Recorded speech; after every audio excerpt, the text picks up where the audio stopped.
Alright, we're gonna do some archiving today. I found some interesting stuff on this tape. It's more CBS Opera House stuff, but it's the more announcements. The music I don't care about. I'm just gonna erase it out of existence. I don't know what's copyrighted or what's not. I'm not taking a chance. Also, hold on. Got my take-up reel today. Here it is. Made in USA, right there.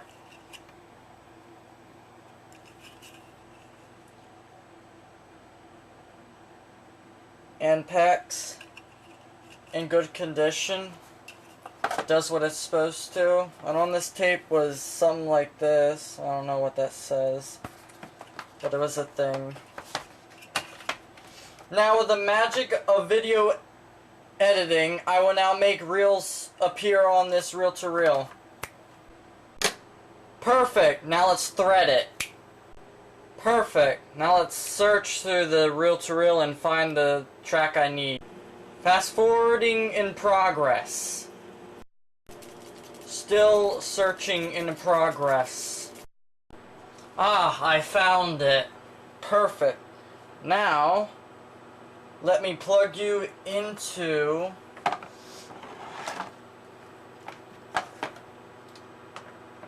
the, hold on.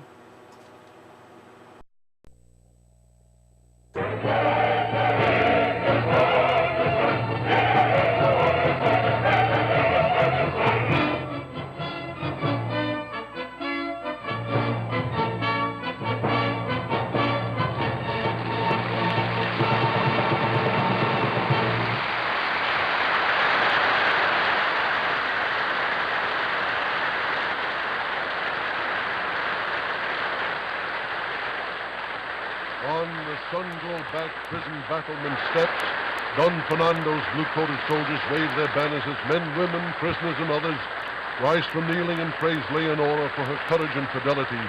And as Leonora and Florestan embrace and stand arm in arm, the curtain falls. Giacchino and Marcellina also stand together and hold hands.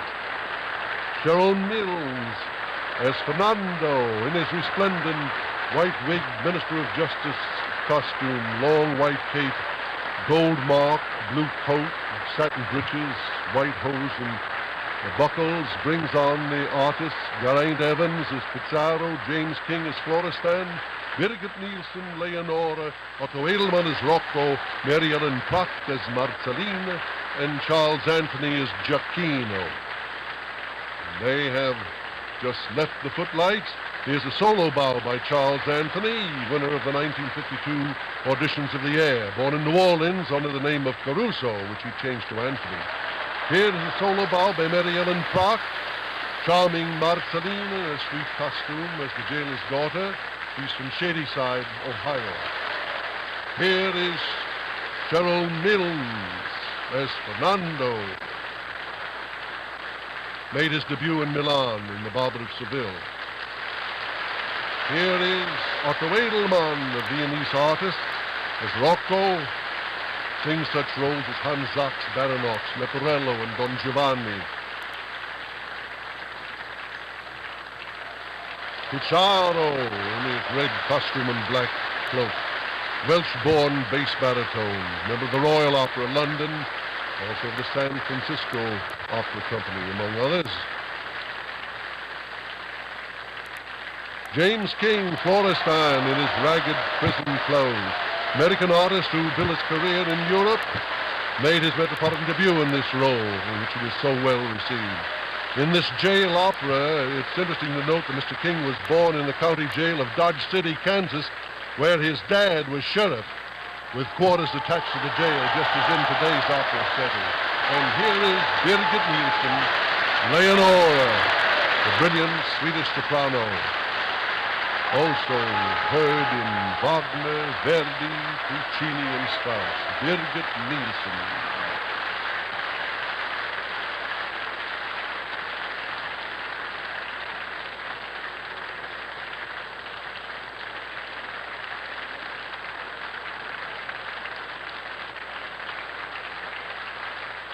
to Mills as Fernando brings on these artists.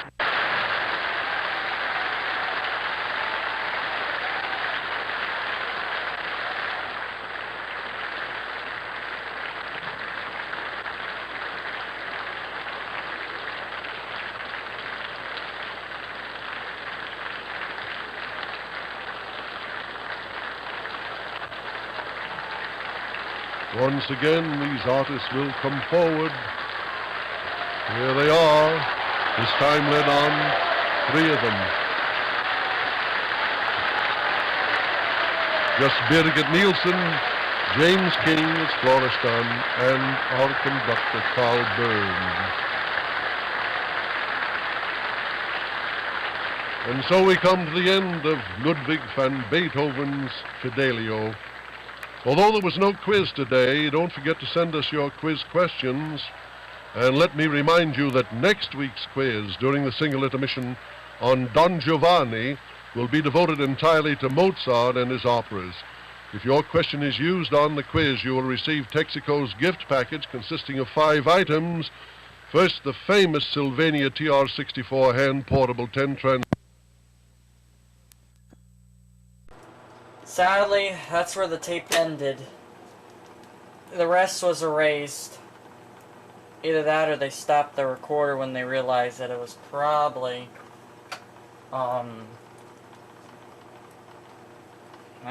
they probably realized that they didn't want that recording, but yeah, they recorded. It's amazing. They're announcing the winners of the NBC opera show or theater. It's just absolutely amazing that that recording has survived so long to get to be archived perfectly while the real... Something I hate about archiving some archivers is they just show a stupid picture. They don't show the real playing. So that's what I'm doing. I'm doing something different. I show the reels playing as the audio goes through because I think it fascinates people of how that big tape can get onto my computer and digitized. Alrighty, so that's done. Let me just plug back in my speaker. This is a homemade cable to get stereo out of the unit.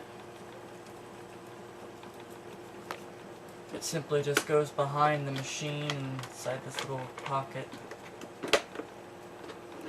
As well as this rubber thing, which I sadly can't find the rest of it.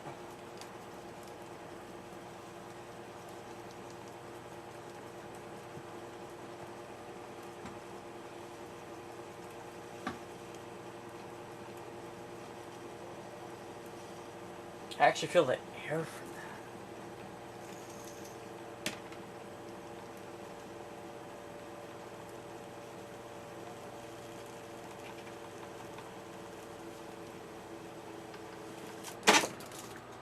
Perfect. Just in time, too. Whoa. Oh my god, that's fucking cool. Holy shit. Get a load at this. You can see right through the reel. Look at that. That's interesting. I'm not surprised that the tape is see-through. Or almost transparent. Not surprised at all, to tell you the honest truth. So, that recording's done.